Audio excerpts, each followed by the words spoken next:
तसं बघितलं तर मी राजकीय क्षेत्रामध्ये काम करणारे कार्यकर्ता, परंतु आम्हालाही चित्रपट पाहायला आणि थोडासा वेळ ह्याच्यामध्ये घालवायला आवडतं. परंतु धक्काधक्कीच्या एकंदरीत कार्यक्रमात आज पण माझ्याकडं 7 वाजता एक महत्वाची मीटिंग, माझ्या पक्षाचे सगळे आमदार आणि मंत्रीगण तिथं उपस्थित असतात आणि म्हणून मी 6ला थोडं 15 मिनिटं कमी असताना चाललेलो होतो. जो काही चित्रपट इंटरव्हल पर्यंत पाहिला तो अतिशय म्हणजे आपण बघितलं ह्याच्या पाठीमागच्या काळामध्ये ज्यावेळेस आपण पुस्तकं वाचतो आणि त्याच्यामध्ये महात्मा ज्योतिराव फुल्यांनी केलेलं त्या काळातलं काम, क्रांतीज्योती सावित्रीबाई फुल्यांनी केलेलं काम आणि त्यावेळेस त्यांना प्रतिकूल परिस्थितीमध्ये झगडावं लागलं आणि अशा प्रकारची एकंदरीत काळ, आता काळ खूप बदललेला, आपण 21व्या शतकामध्ये आलेलो आहे. नवीन सगळं सोशल मीडिया पुढे आलेलं आहे. नवीन पिढीला तर ह्याच्यातलं जास्त काही माहित नाही आणि दिवसेंदिवस वाचनाची आवड कमी होत झाल्यामुळं फार कमी तरुण पिढीला याच्याबद्दलची माहिती आहे. उद्याच्या 5 तारखेला हा चित्रपट महाराष्ट्रातल्या वेगवेगळ्या चित्रपटगृहामध्ये सुरू होणार आहे. खरं तर मराठी चित्रपट काढणं हे पण फार जिकिरीचं आणि अवघड अशा प्रकारचं काम आहे. तसंच उद्याच्याला प्रेक्षकांनी तो पसंती दर्शवणं हे देखील एक महत्वाचं काम असतं आणि त्याच्यामध्ये कधी यश येतं, कधी अपयश येतं, परंतु अनेक सहकारी मित्रांनी मिळून हे ज्यामध्ये निर्माते झालेले आहेत आणि त्याच्यामध्ये कलाकार या नात्याने जी कामं इंटरव्हल पर्यंत आम्ही बघितली ते अप्रतिम आहेत. अतिशय उत्तम पद्धतीनं त्यांनी प्रत्येकाने आपला योगदान त्याच्यामध्ये दिलेलं आहे. त्याबद्दल मी सर्वच कलाकारांचं मनापासून कौतुक करतो, त्यांच्या मनापासून अभिनंदन करतो. पुढचाही इंटरव्हलच्या नंतर चित्रपट पाहणं मला नक्कीच आवडलं असतं, परंतु मला मेसेज आले की इथं बाकीचे सगळे जमलेत आणि त्याच्यामुळे मला आणि अमोल मिटकरी दोघांनाही तिकडे जावं लागणार आहे. परंतु राहिलेला चित्रपट मी जरूर माझं तिकीट काढून मी चित्रपटगृहामध्ये त्या ठिकाणी पाहिजे याबद्दलचं खात्री आणि विश्वास मी आपल्या सर्व सहकाऱ्यांना देतो. आणि समाजामध्ये एक जातीय सलोखा राहावा, आपण सेक्युलर विचारांचे सगळेजण आहोत आणि तोच शाहू फुले आंबेडकरांचा विचार पुढे घेऊन सगळ्यांनी गेलं पाहिजे आणि त्याच्यातलं एक चांगलंच वातावरण अशा प्रकारचं निर्माण केलं पाहिजे. उद्याच नायगावला खंडाळा तालुक्यामध्ये सातारा जिल्ह्यामध्ये क्रांतीज्योती सावित्रीबाई फुलेंची जयंती आहे. स्वतः मुख्यमंत्री तिथं जाणार आहेत. मी मागे पालकमंत्री या नात्याने सातारचा असताना तिथं अनेक गोष्टी करण्याचा प्रयत्न केला. आपला व्हिडिओ बनवला असेल आणि एकंदरीत महात्मा फुले आणि सावित्रीबाई फुलेंचं तिथं पुण्यातलं स्मारक असेल, तिथं त्या दिवशी आम्ही अनेक जणांनी जाऊन पाहणी केली आणि तिथं पण खूप काही चांगलं करण्याचा आमचा सगळ्यांचा प्रयत्न आहे.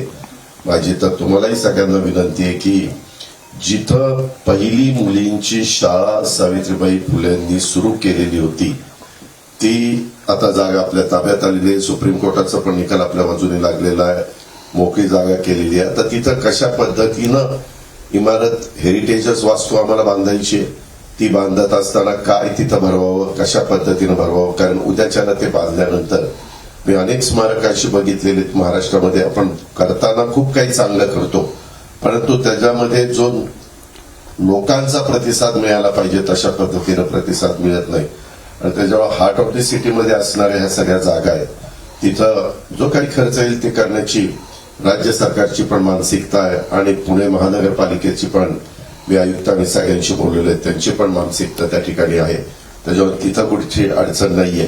मला आपल्याला सगळ्यांना विनंती करायची की आपल्या मनामध्ये काही कल्पना आहे, कारण मी ह्याच्याबद्दल भुजबळ साहेबांशी पण बोललेलं, इतर पण मान्यवरांशी चर्चा केलेली आहे. 5-6 ऑप्शन माझ्या पुढे त्याच्यामध्ये आलेले आहेत. वेगवेगळे इमारत कशी असावी, काय असावी, त्याच्यामध्ये काय आपल्याला सुरू करता येईल किंवा बाहेरची जरी लोक आली की पहिली मुलींची शाळा कुठं सुरू झाली महाराष्ट्रामध्ये, तर ती ह्या ठिकाणी सुरू झाली आणि साधारण त्याच्याबद्दलची माहिती पण नवीन पिढीला मिळत राहावी ही त्याच्या पाठीमागची कल्पना आहे. हे पण मला अतिशय स्पष्टपणे आपल्या सगळ्यांच्या समोर सांगायचं. मगाशी बोलता बोलता जीएसटीच्या बद्दलचा उल्लेख झाला. बहुतेक ते माझ्याच विभागाकडे काम असेल, त्याच्याबद्दलची नीटपणे माहिती मला जर उद्या दिली गेली तर मी माझ्या अधिकाऱ्यांशी बोलून तो कॅबिनेट पर्यंत विषय न्यावा लागतो आणि त्याच्यातनं मी संपूर्ण माहिती, पूर्वी तो सांस्कृतिक विभाग विषय आणायचा, आता माझ्या माहितीप्रमाणे अर्थ विभागाला आणावा लागतो. पण ते आपण माहिती घेऊ. आमची कॅबिनेट उद्या नाही तर परवा दिवशी आहे. उद्या सावित्रीबाई फुलेंची जयंती असल्यामुळं बरेच जण नायगावला तिकडे जाणार आहेत आणि बाकीच्या पण बऱ्याचशा मिटिंग लावलेल्या आहेत. आणि त्याच्यामुळं तुम्ही जी काही अपेक्षा त्या ठिकाणी व्यक्त केलेली आहे त्या संदर्भामध्ये जरूर काही ना काही सकारात्मक भूमिका माझ्याकडनं घेतली जाईल याबद्दलची खात्री आणि विश्वास मी आपल्या सगळ्यांना देतो.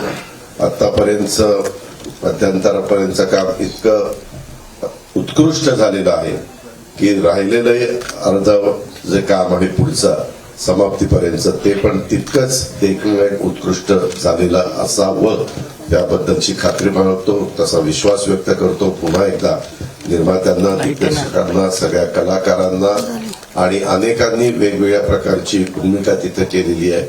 अनेक ओळखीचे पण माझे सहकारी तुकाराम बेडकर असतील किंवा इतर अनेक जण असतील की इतर जीवनामध्ये आमच्या सगळ्यांच्या ओळखी आहे, परंतु ही पण कला त्यांच्या अंगामध्ये दडलेली आहे हे ऐकून होतो, आज प्रत्यक्ष पाहिलेलं आहे.